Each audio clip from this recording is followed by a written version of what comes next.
वैद्युत द्विध्रुव के कारण उत्पन्न वैद्युत विभव हम लोग क्या कर रहे हैं, पढ़ रहे हैं। ठीक है, बात समझ आई नहीं आई? वैद्युत द्विध्रुव के कारण उत्पन्न वैद्युत विभव हम लोग पढ़ रहे हैं, अक्षीय स्थिति हम लोग पढ़ रखे हैं। आज जो है बारी है निरक्षीय स्थिति की। किसकी बारी है? निरक्षीय स्थिति। वैद्युत द्विध्रुव क्या है जानते हैं, है ना? समान परिमाण व विपरीत प्रकृति के आवेश यदि एक दूसरे से अल्प दूरी पर, दूरी क्यों मानते हैं हम लोग, है ना, एक दूसरे से अल्प दूरी पर स्थित हो तो ऐसे निकाय को वैद्युत द्विध्रुव कहते हैं। इस वाले जो ठीक मिडिल पॉइंट में होता है उसे वैद्युत द्विध्रुव केंद्र बोलते हैं। ये वाली लाइन आ जाओ, ये वाली लाइन आपकी कहलाओ,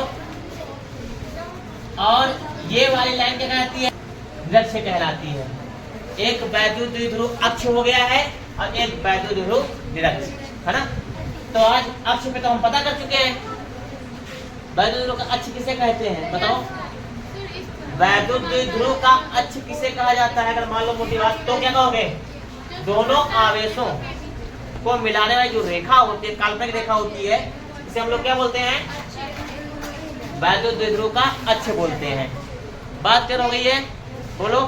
चलें आगे देखते हैं। ठीक है, निरक्ष पे यहाँ पर मान लो कोई पॉइंट, इस रेखा पर स्थित कोई बिंदु ये रहा, किसी बिंदु P पर उत्पन्न वैद्युत विभव बताइए। इस वैद्युत द्विध्रुव के कारण, इस वैद्युत द्विध्रुव के कारण बिंदु P पे कितना विद्युत विभव उत्पन्न होगा आपको आज ये पता करना है। ठीक है, किसी को हम लोग क्या बोलते हैं? निरक्षीय स्थिति बोलते हैं। क्या बोलते हैं वे लोग? निरक्षीय स्थिति बोलते हैं। आज की मेरा टॉपिक है निरक्षीय स्थिति में उत्पन्न वैद्युत विभव। उत्पन्न वैद्युत विभव आज की टॉपिक हमारी ये, निरक्षीय स्थिति में उत्पन्न वैद्युत विभव। चलें, ये पॉइंट किसमें है? अक्ष में है कि निरक्ष में है? निरक्षीय में तो है ना। चलो, वैद्युत द्विध्रुव में सभी दूरियां कहाँ से नापते हैं? वैद्युत द्विध्रुव केंद्र से नापते हैं। वैद्युत द्विध्रुव केंद्र ये है, तो यहाँ से इसकी दूरी क्या है? R हो गई है। O से लेके P तक की दूरी कितनी हो जाएगी? R हो जाएगी, मान लिया मैंने। ठीक है, अच्छा बेटा, ये सिरे को हम A नाम दे दें, इस सिरे को B नाम दे दें। ठीक है, तो A से लेके P तक की लंबाई 2L है, तो A से लेके O तक की लंबाई कितनी हो जाएगी? L हो जाएगी। कितनी हो जाएगी? L हो जाएगी। तो A से लेके P तक की दूरी कितनी हो जाएगी? A से लेकर के P तक की दूरी कितनी हो जाएगी? बोले, पाइथागोरस प्रमेय से निकाल लीजिए। ये समकोण त्रिभुज आपका दिख रहा है, बना है। ठीक है, तो आपको क्या पता करना है? कर्ण पता करना है। तो AP का स्क्वायर बराबर होगा, ठीक है, कर्ण का स्क्वायर बराबर लंब का स्क्वायर प्लस का आधार। आधार समझो, आधार कितना है? L है, तो L का स्क्वायर। AP बराबर हो जाएगा under root R square plus का, कहने का मतलब A से लेके P तक की जो दूरी निकल के आएगी R स्क्वायर प्लस का L स्क्वायर हो जाएगा। A से लेके P तक की दूरी हमारी आ गई। ठीक है, आगे बढ़े। B से लेकर P तक की दूरी कितनी हो जाएगी? आएगा, क्योंकि यहाँ से यहाँ तक की दूरी L आएगी, ये आपकी R है। पाइथागोरस प्रमेय के सहायता से इसी तरह आप लोग निकालेंगे तो आएगा अंडर रूट के भीतर R स्क्वायर प्लस का L स्क्वायर। ठीक है, अब आप पता कर सकते हैं, अब आप क्या पता कर सकते हैं? प्लस Q आवेश के कारण, प्लस Q आवेश के कारण बिंदु P पर उत्पन्न वैद्युत विभव प्लस एकल बिंदु आवेश का उत्पन्न वैद्युत विभव का फार्मूला होता है।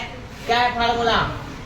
V बराबर होता है, फार्मूला देता हूँ, 1/4 पाई एप्सिलॉन 0 K और Q अपॉन का R। ये होता है, आपको पता है। ठीक है, आप लोग कर चुके हैं।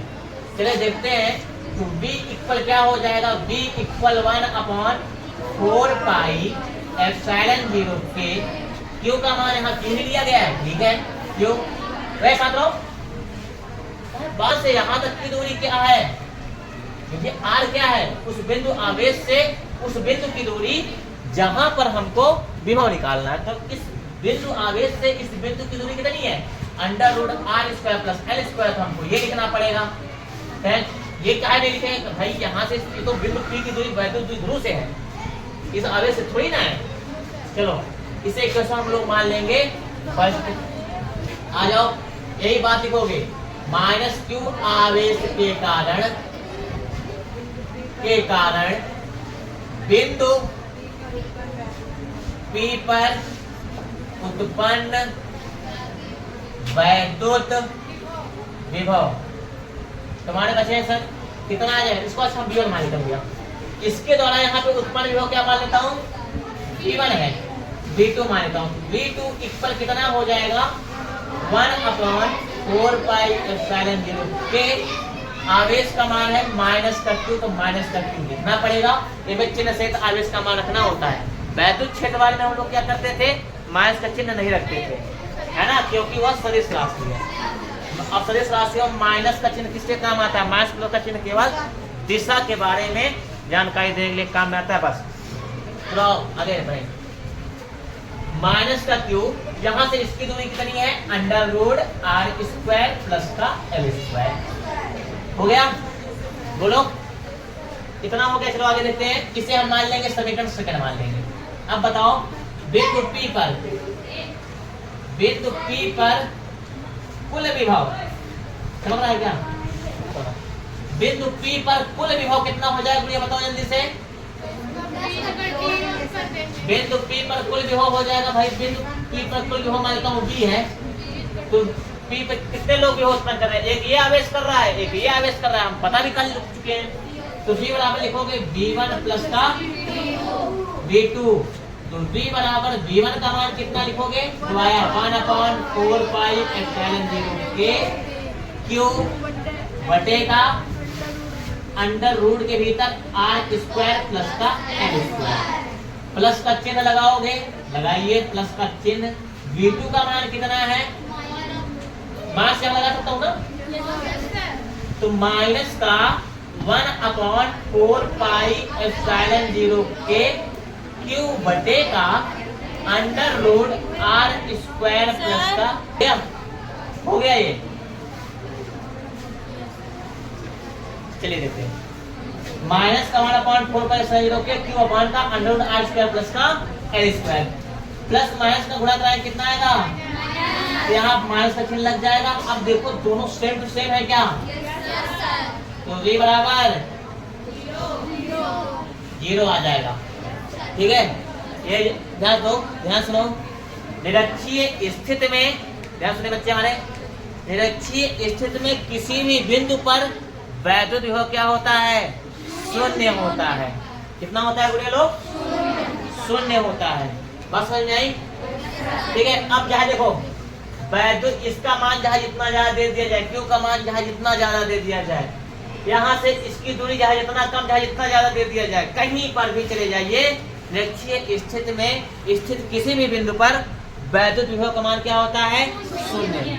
अब क्वेश्चन सुनो ध्यान से, पेपर में क्वेश्चन क्या कहता है, सिद्ध कीजिए कि निरक्षीय स्थिति में स्थित किसी भी बिंदु पर वैद्युत विभव का मान क्या होता है, शून्य होता है। सिद्ध करने कहेगा तो आपको ये चित्र बनाना है, 2 लाइन का है, 1 नंबर का आएगा तो, ठीक है, ठीक है। निरक्षीय स्थिति में स्थित किसी भी बिंदु पर वैद्युत विभव का मान होता है, वहां पे B का मान कुछ ना कुछ दे दिया जाएगा, एक ऑप्शन में 0 दे दिया जाएगा, तो आपको 0 पे टिक करके आना है, ठीक है। बस समझ में आ गई ना, ये टॉपिक यहीं पे क्या होती है, समाप्त होती है।